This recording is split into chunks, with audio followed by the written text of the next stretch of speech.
बातमी शैक्षणिक क्षेत्राशी संबंधित आहे।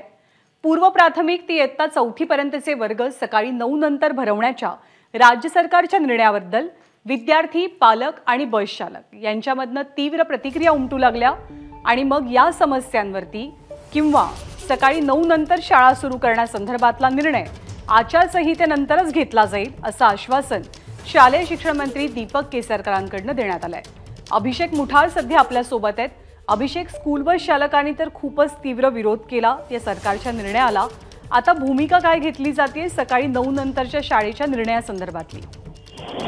नंदा, लहान मुलांच्या झोपेचं कारण देत राज्य सरकारकडनं वेळ जी आहे ती बदलण्यात आलेली होती। मात्र एकूणच जर का बघायचं तर या संदर्भात आता सरकारकडनं देखील सावध पावलं घेतली जातात का असं दिसतं आहे।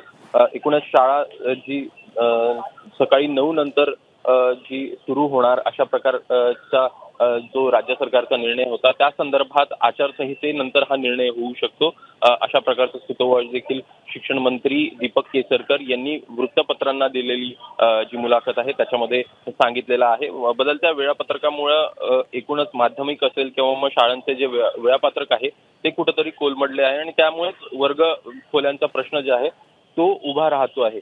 त्यामुळे जे माध्यमिकचे वर्ग आहेत ते सकाळी लवकर भरवू अशा प्रकारचे देखील संकेत यामधनं मिळत आहेत। त्यामुळे एकूणच आचारसंहितेनंतर नेमकी आता सरकार काय भूमिका घेत आहे किंवा शिक्षण मंत्री या संदर्भात काय भूमिका घेत आहे हे बघणं महत्त्वाचं असणार आहे। बस चालक असेल किंवा मग पालक असेल यांनी देखील या संदर्भात विरोध केलेला आपल्याला पाहायला मिळतो आणि त्यामुळे एकूणच त्यानंतर बैठक होऊन काय एकूण यातनं चित्र स्पष्ट होतंय हे बघणं महत्त्वाचं असेल। शाळा पुढच्या सत्रामध्ये किंवा पुढच्या शैक्षणिक सत्रात किती वाजता भरतील याचा निर्णय आता निवडणुकीनंतर होईल। धन्यवाद अभिषेक या माहितीबद्दल। एबीपी माझा, उघडा डोळे बघा नीट।